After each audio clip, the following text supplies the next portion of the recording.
Is the big day. We're updating the main computer.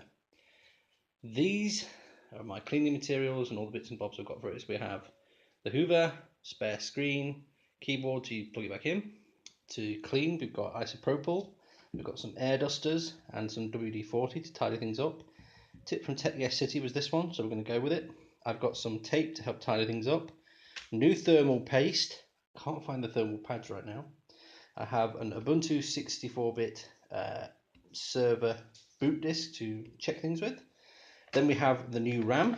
We have lots and lots of sticks of new RAM. These are all 4GB sticks. And then we have a new X5670 processor. So this is a Xeon with 6 actual cores, 12 threads. And it's all going to go into my trusty workstation, which we're going to clean up first. Now this has currently got a Core i7 950 in it, and we're going to go from there. It's in the trusty Cosmos case. Now this is the second build that's actually been in this case.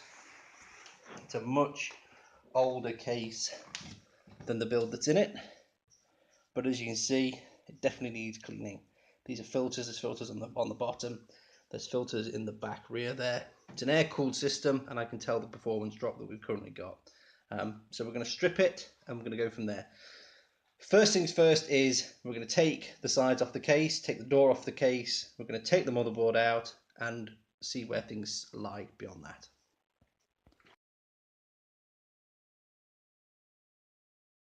This is the first good look inside. So I've taken out one of my cheap ASMedia HBAs, and I've taken the thumb screw out of my 1080. And what we've got is we can already see just the amount of dust in here. We can see the rear exhausting fan, and the upwards exhausting fan is even worse. So you can already see along this edge how bad this is. The CPU cooler has been in situ for just shy of 10 years, I think. And this is the memory cooler. So we can see already we need to sort this out. So I'm taking all of the wiring is actually not that bad, but it looks worse right now because I've made it spill out. But it's not a modular power supply. Never owned a modular power supply. So there we go. All the SATA is going to go out that way. These are the drive cages, so all of these are populated. We've even got an optical drive, so we're going to just sort things out.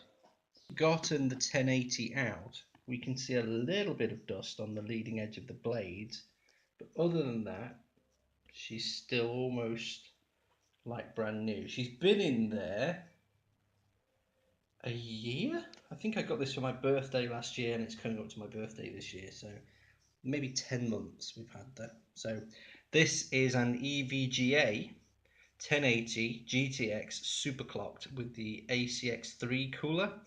I bought this one because I had the 770 GTX with the ACX cooler, and it's fantastic. In fact, I still have that card upstairs. I have no intention of getting rid of it. I really like it. In fact, I even have the graphics card I had prior to that, which is an NVIDIA, a Zotac NVIDIA GeForce 260 GTX, but it's a 260 squared. It's one of those where there were 2 GPUs. So the fact that there were 2 GPUs actually made it quite unique, and that card lasted for an awful long time before the 770 was needed for things like Armour and a few other games. But anyway, now I'm on the 1080.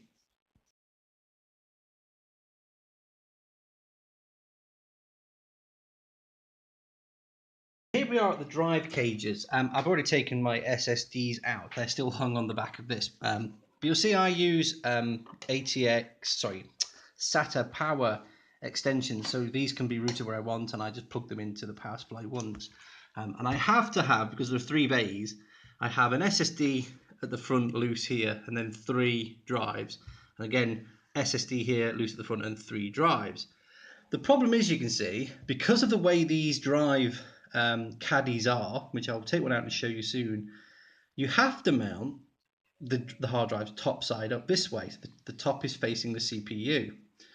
But of course the power comes from this direction. So you end up with this, You see, this is a right angle connector, but it has to go back and then all the way back to, back that way. It has to literally, everything goes back on itself. If the caddies were just designed the other way up, everything would flow a lot better for this. Because you end up with this little bit of a rat's nest of wiring back here. So these are my data connections. Here's the single power that comes out to this. And you'll see, look, everything is chained upside down, and then I pass this back into the case, and it's just a real fudge. It's a real, you'll see this one, this data connection, curling back on itself, this data connection, curling back on itself. So was this one, look, this one's even worse. It's a 90-degree header, but it literally had to go back on itself, and it's just a bit of a pain. It's a bit of a pest. Now, the other thing that's a bit of a pest back here, and I know they've fixed this on the newer version of this case, this is a slight slope, so all the cables can come through this way and go forward to the drive cages. But there's also this lovely space, and you think, oh, that must be to put an SSD here. There is not space here for an SSD. It's not deep enough. So why is this even here? You can't run a cable up because, oh, you run into the bracket for this. So why is it to, I don't know. I just don't know why that is cut there. It's not, there's the power supply. I've always wondered that. Now with the drive cages removed, we can see more of the horrible dust. We can see here the top of the south bridge connector or south bridge heatsink, and then there's actually some dust smattered across the motherboard. So yes, my motherboard is an Asus P6X58D-E, and this has been a really good motherboard. I really like it. Now, the question we're going to have is, what do we find underneath these? What condition will the VRMs be? So we've got a nicely finned heatsink here and a nicely finned one there. And we've got this block heatsink over the south bridge. And we've got another block of heatsinks over those VRMs there. Now, they're all being cooled by adjacent heat from this double header on the memory, which we'll take off in a moment. But it's all been pretty good. I don't know whether we need another fan in the rear position there, maybe. I don't know. We'll see. But for now, we're going to stick with this. The fans, by the way, are the Silent Click Netics, which you can find reviewed on my blog from many years ago. Odd things. These are press buttons. They press in the connectors to hold 5¼ inch drives in place. These have got sticky. I have no idea how, but they're all sticky, tacky to touch.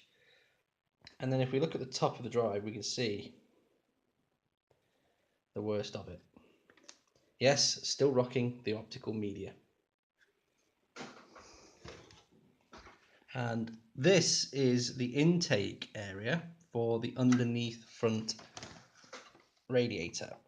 And if we pull this out, oh, that is horrible. Oh, it's even worse on the other side. Oh, that is horrible. Yes. I wasn't expecting it to be quite that dirty. But this is an intake, so it's kind of been doing its job, and we need to think about some sort of finer filter on this side of the mesh to stop the worst coming up and through. I'm going to get the Hoover on this now. I've taken the power supply out, and we can see the first major dust bunny. Now, the filter that was underneath here, just like the front filter, wasn't that bad.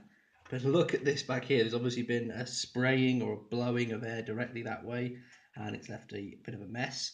We also have literal dust bunnies down here, and for some reason, a screw. I have no idea where or when this screw ended up in here. No idea. But more worrying for me is these screws are a little bit loose. There's no screw and standoff here, and there's no screw and standoff here. So I would say I have done a last job on this, and I don't know what. In fact, there's no screw there, look. So I'm missing a screw there. I'm missing a standoff and screw here. What an amateur I am. Missing standoff and screw there. Dodgy. Dodgy, Zealous. So we got some dust at the front. We've taken the front panel I/O off the board, so that's all this wiring here. And then the back of the power supply, well, we have some of that. Now, Tech Yes City says WD-40 these, so I'm going to give that a go. If it costs me some money, so be it. As for the middle of here, there is no filter for this piece, and you can just hoover it. But I've just noted that this must slide apart somehow because there's like a running rail thing here. I don't know how. But clearly it does somehow slide off there. It doesn't want to come. I'll figure that out.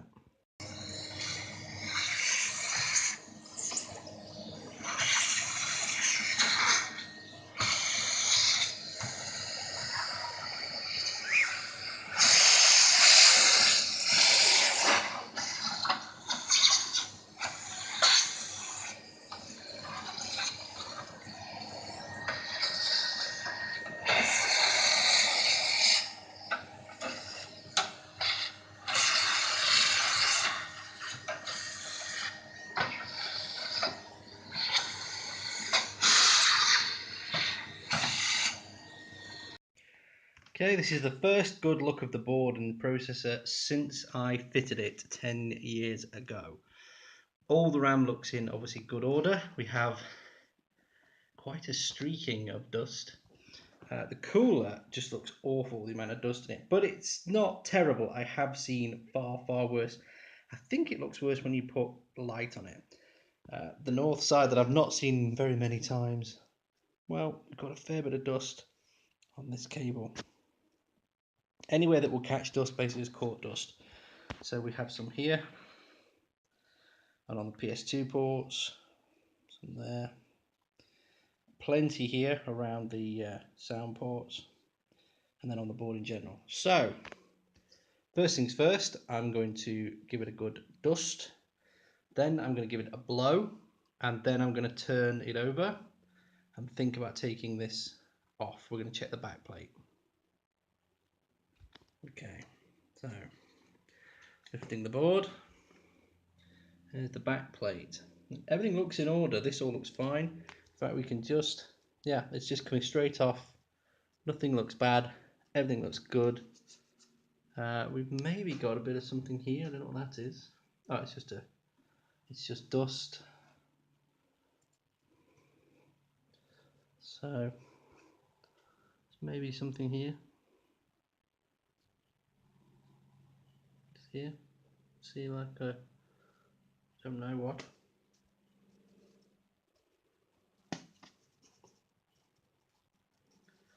But I don't think I'm going to take the back plate off. I'm going to leave that alone. Obviously, I'm screwed into it. So this is a Gilid Tranquillo. Very nice cooler. We can see in there though, there's a fair bit of gunk. Right, memory first, then the cooler.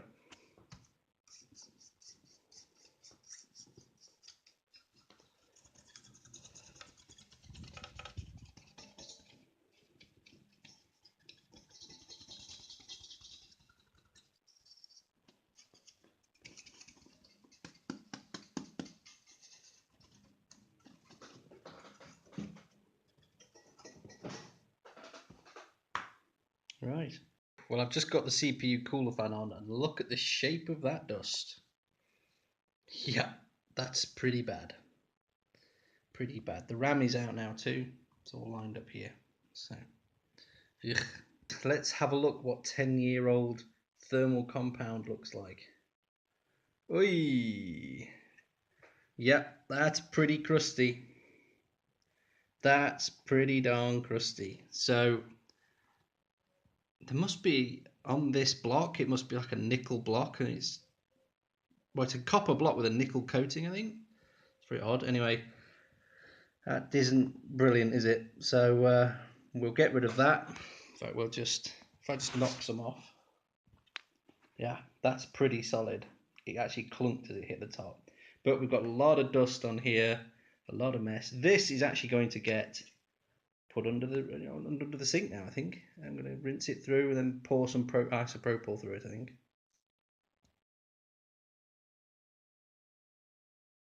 Just before we start this, the rabbit's having some sun on the lawn. Isn't she cute? Here we are. So I've got the tap running, and we're just going to wash this junk off. Ooh. Oh, it's all going down the sink. Oh, that took 10 years of messes, guys. So, I feel the top of the block actually has heat fans as well. It's terrible. Maybe this way.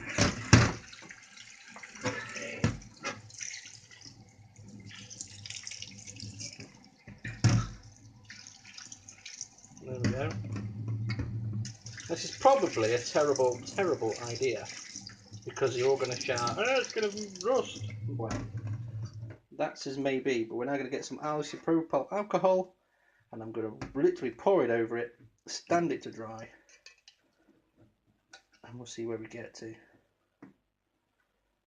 With some isopropyl on some paper towel. It's quiet, that is so horrible. Okay, so it's actually, I don't remember this, but it's a copper block with this over the top. It looks like they're bonded together. Actually thermal compound down that seam. So it's coming off.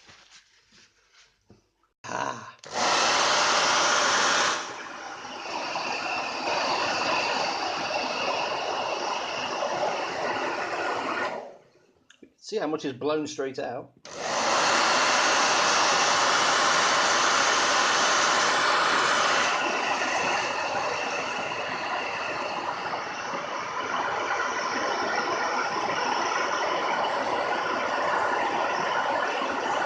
Let's look at the processor. So that looks pretty darn crusty. Let's see. So everything else looks pretty nice. The ranks of caps look nice. We've got a bit of dust in this heatsink, but we're going to sort that out in a second. I'm not going to bring the Hoover directly over this, but obviously the thermal compound was a bit lopsided because all the other sides are fine, but this side is a bit heavy, so we'll see. I'll just see if I can poke that off gently with a screwdriver. Oh, it's so hard, it's really crusty. Yeah, it's desiccated, completely and utterly desiccated. Look, it's just powder. So I'm going to Hoover it straight off, I think. Get the Hoover.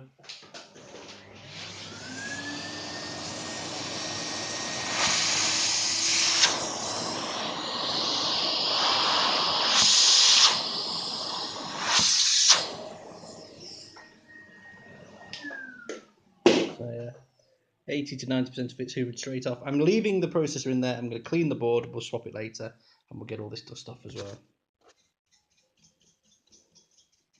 Okay, we're going to air dust now.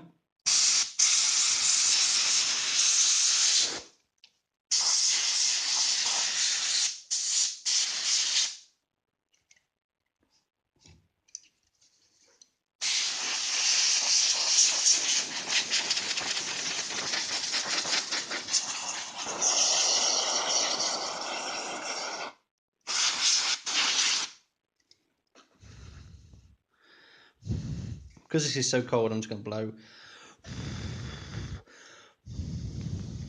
my breath to warm it back up. Literally, you see the frost coming off.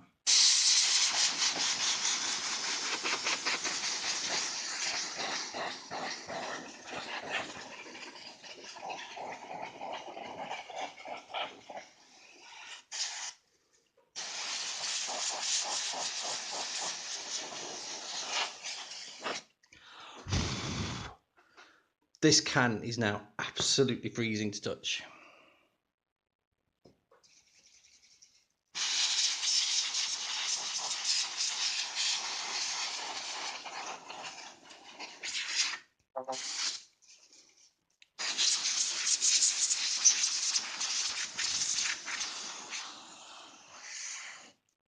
Whew.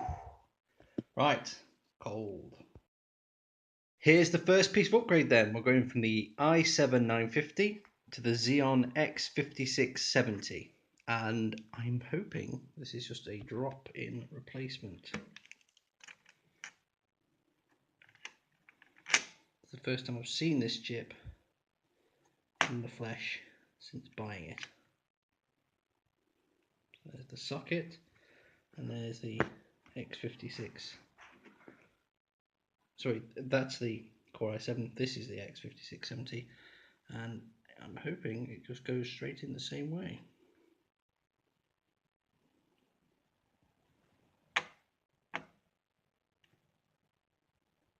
It's in. Let's just have a look around. Everything looks dust free and fine.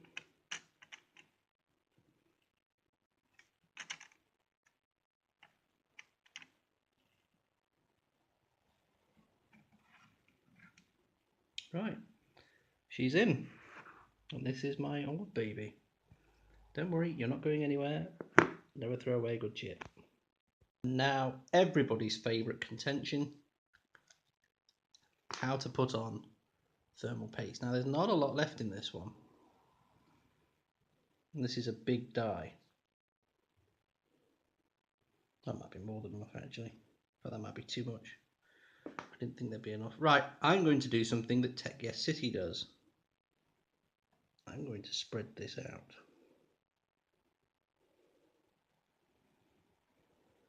I've never done this before, but he fits far more processors than I and has never had this issue. And we just saw how bad the coverage was on the other chip. So this is non-conductive thermal contact. We're just going to take off a little bit of that. There was a bit too much. Okay, and then now put this on top.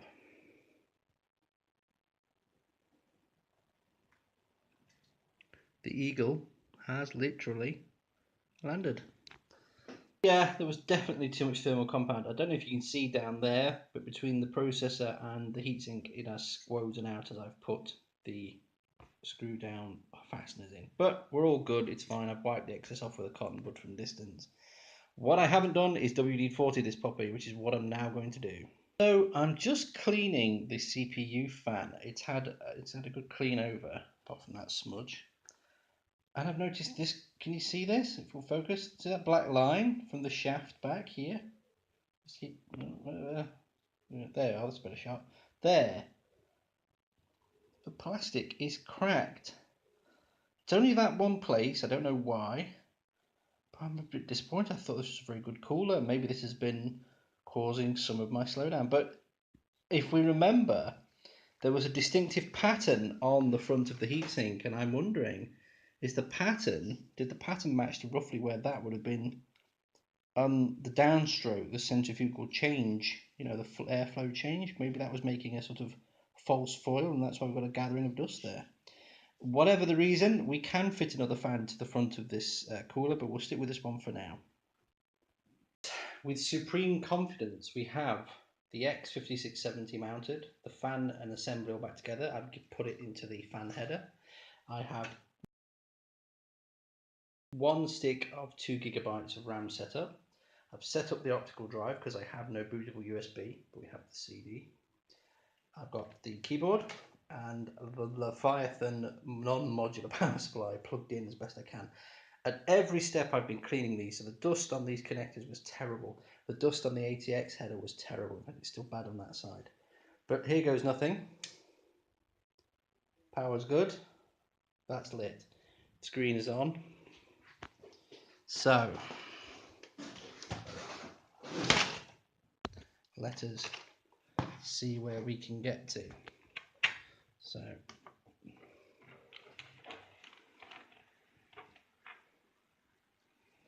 coming on, got DRAM LED message. no video. Okay, I've been here a while on and off. I've even had supper and come back. I know what was stopping me posting. It was not the graphics card. It was the RAM. The one that I picked,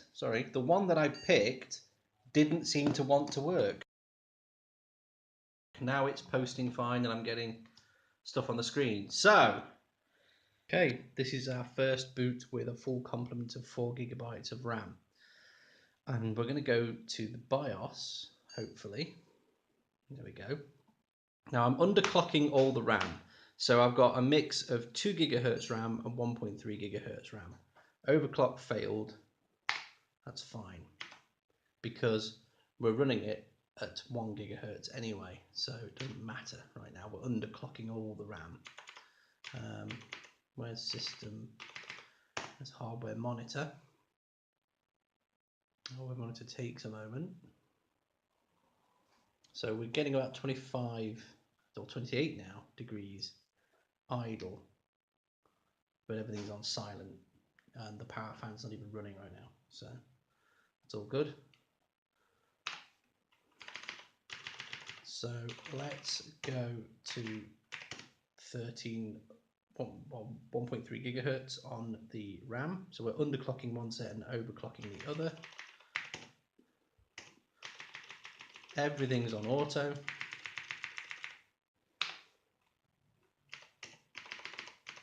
And we're going to exit and save changes.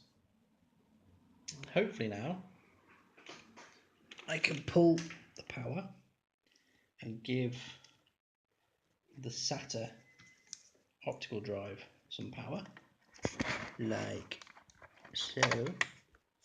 Oops. Like so. And now put the power on the thing.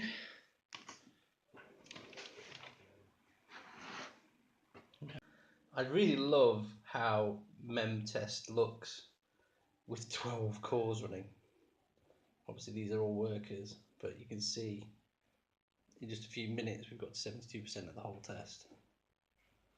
So 15 minutes, done a test that would normally take 30 or 50 minutes. So 24 gigs of RAM, 12 megs of cache, 256K L2 cache, 32K of L1 cache. Can't wait till we've got 32 gigs of RAM at that speed. Okay, CPU temperature has risen. We're at 40 degrees while doing this work. But so far the memory's checking out well. So it's all Corsair memory. And so the power fan's still on, it's not even warm. RAM itself is now warm. So the RAM itself is getting warm. But I would normally run it with a cooler. Right, while this all runs, I'm going to clean them and clean the case. A lot of isopropyl, some WD-40 and some air blowing later, as well as the hairdryer, and all these parts are lovely and clean now. These are the front meshes, these are the bottom meshes, this is the CPU cooler. And I've cleaned all this up, but I need some standoffs. Time to fit some motherboard standoffs. I think I've figured out why I had no standoffs for certain positions, and that's because, as you see here, I've had to use a bolt and a standoff because they're stripped. The actual thread holes are stripped, and there's two of them. So there's that one and there's that one down there. Very long. Okay, I took 10 minutes longer than I wanted to, but I've taken some time to manage these cables through properly. I've taken some time to tidy this up to the optical drive, and we fitted the other media card. We've also really had to bodge this thumb screw in, it didn't want to go in. We've got power, we've got things set up, we are going for first run. There we go. Helps if we have some graphics in. There we go.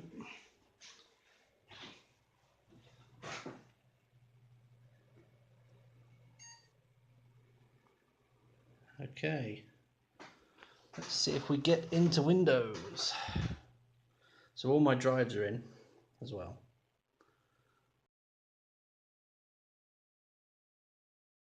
Right, it's the next day, and though I've got all the drives in, we had the wrong one booting. So this is my secondary SSD, which I use for software development or high-speed compiling. It was coming up as the boot disk, not this, which is my SAN disk. And so I've swapped the two cables for them, and we're going to go from there, see what boots. Overclock failed. We'll just load the defaults and carry on for now. There is no overclock, that's the strange thing about it. We've definitely got our boot disk now.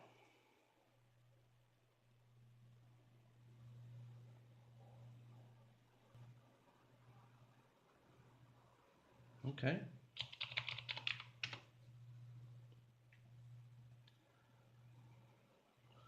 Right, well that is my desktop.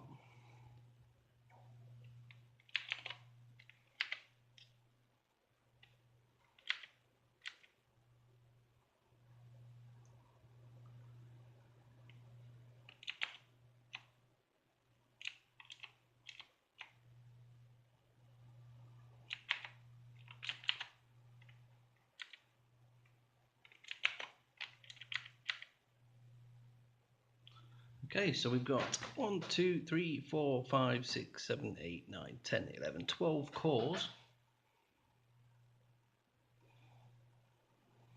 It's all a bit slow right now.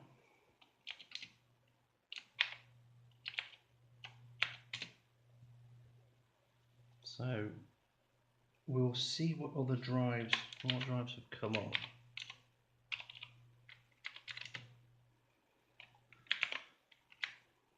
System reserve G. I've got two different system reserves. An I drive, which I think is my 1 terabyte Samsung drive, and a J drive, which is this other one, which I think is a Seagate. So now I need to get all my Western Digitals in and online. Looking good though.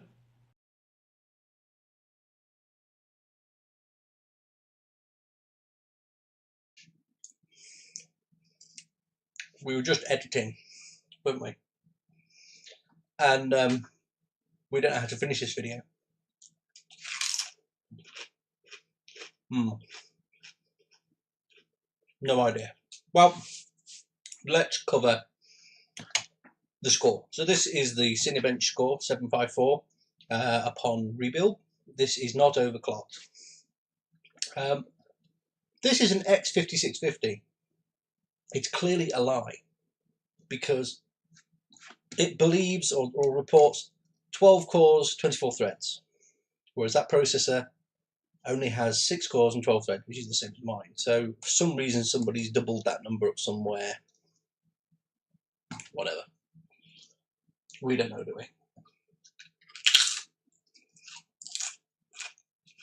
we? Pringles are a good way to finish a video. So what's the overclock score? Well, if we zoom in. So with our 4 gigahertz overclock, we get 869. So very impressed. So we went from 754 to 869. It's been stable now for over a fortnight. Blue, be cute. And we're very happy with the results so far. So this is real temp. Real temp has been showing. So right now I'm actually recording and rendering previews of this actual video itself. So you can see Windows over the top. We've got Linux in the background running Kden Live. Everything's running full tilt, full speed, and we're getting 40 degrees in a hot room. We've got the heating on right now, so quite impressed. But still don't have a satisfactory way of finishing this video. Oh well. This is what happens when I have to record for weeks and weeks and weeks and come up with something. Pringles.